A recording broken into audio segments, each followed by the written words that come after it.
نحمده ونصلی علی رسولہ الکریم بسم اللہ الرحمن الرحیم۔ صرف 5 منٹ کا مدرسہ قرآن و حدیث کی روشنی میں 30 ذی الحجہ۔ نمبر 1، اسلامی تاریخ، تاتاری فتنہ اور عالم اسلام۔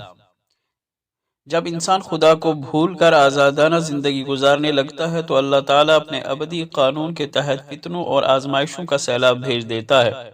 کچھ اسی طرح 6 صدی ہجری میں ہوا، جب لوگوں میں برائیاں، ظلم و ستم، آپس میں لڑائی جھگڑے اور عیاشی زیادہ ہونے لگی، یہاں تک کہ اللہ اور اس کے رسول کے بتائے ہوئے دین کو بھی بھول بیٹھے۔ 5 وقتہ نماز تو درکنار، عید الفطر اور عید الاضحیٰ کی نماز کی بھی پرواہ نہیں کرتے تھے۔ ایسے حالات میں اللہ تعالیٰ نے تاتاریوں کی شکل میں ایک زبردست فتنہ برپا کیا۔ چنانچہ تاتاری قوم نے چنگیز خان کی قیادت میں خوارزم شاہ کی حکومت پر 616 ہجری میں پہلا حملہ کیا، پھر 624 ہجری میں اس کا انتقال ہو گیا، لیکن اس کے مقاصد کی تکمیل اس کے بیٹے اور پوتے نے کی۔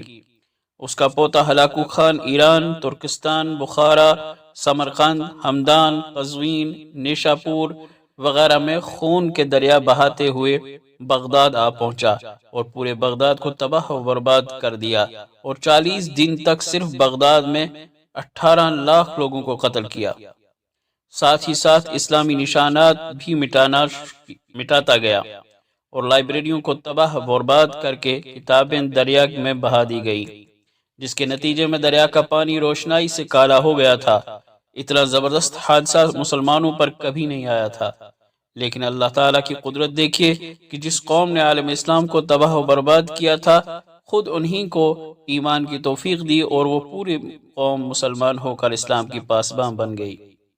اللہ تعالیٰ نے قرآن میں سچ فرمایا ہے، اگر تم پھر جاؤ گے اور ہمارے احکام کی نافرمانی کرو گے تو وہ تمہاری جگہ دوسری قوم کو لے آئے گا جو تمہاری طرح نافرمان نہیں ہوں گی۔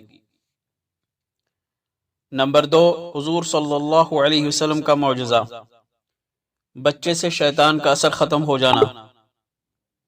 ایک دیہاتی عورت اپنا بچہ لے کر نبی کریم صلی اللہ علیہ وسلم کی خدمت میں حاضر ہوئی اور کہا، اے اللہ کے رسول، یہ میرا لڑکا ہے، اس پر شیطان حاوی ہو گیا ہے، اس نے مجھے تنگ کر رکھا ہے۔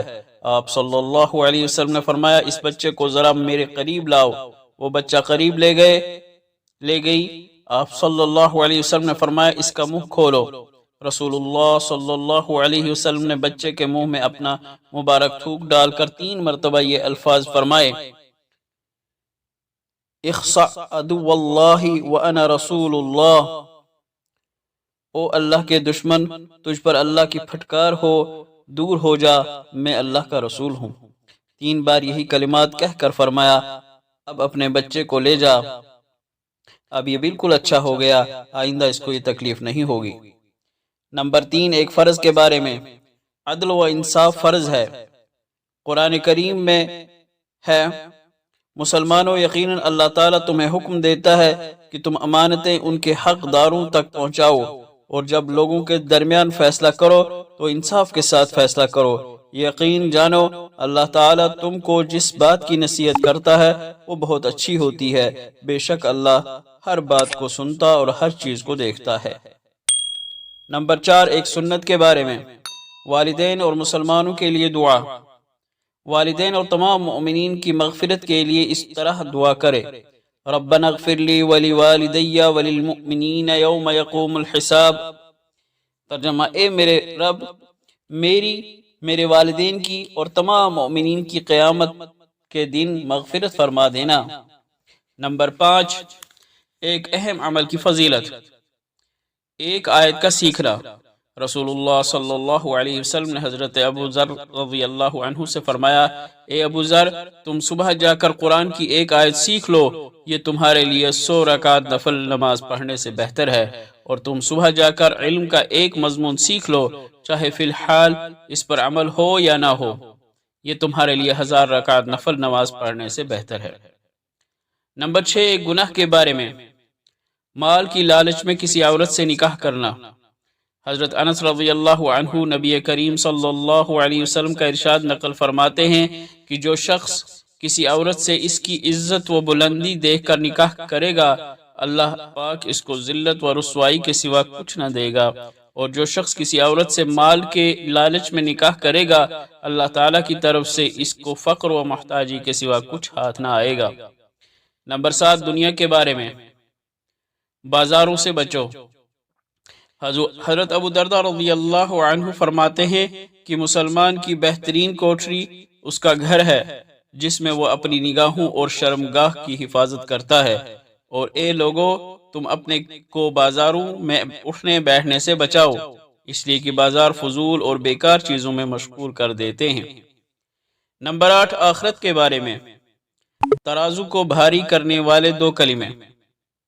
رسول اللہ صلی اللہ علیہ وسلم نے ارشاد فرمایا 2 کلمے ایسے ہیں جو زبان پر ہلکے پھلکے ہیں، ترازو میں بھاری ہیں، اللہ تعالیٰ کو پسند ہے، سبحان اللہ و بحمدہ سبحان اللہ العظیم۔ نمبر 9، طب نبوی سے علاج، بیری کے پتوں کے فوائد۔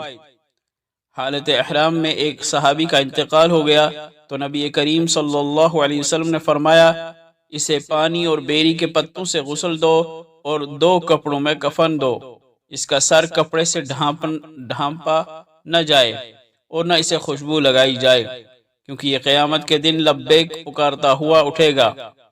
فائدہ، جسمانی صفائی کے لیے بیری کے پتوں کا پانی مفید ہے۔ سر دھونے کے لیے بیری کے پتے اور ریٹھے ابال کر سر کی جلد کو صاف کیا جائے تو بال لمبے، ملائم اور چمکدار ہو جاتے ہیں۔ نمبر 10، نبی صلی اللہ علیہ وسلم کی نصیحت، ہمیشہ جھکتا ہوا تولو۔ رسول اللہ صلی اللہ علیہ وسلم نے فرمایا جب تم کسی کو کوئی چیز وزن کر کے دو تو جھکتا ہوا تولو۔ اللہ تعالی عمل کرنے کی توفیق عطا فرمائے۔ وآخر دعوانا الحمد للہ رب العالمین۔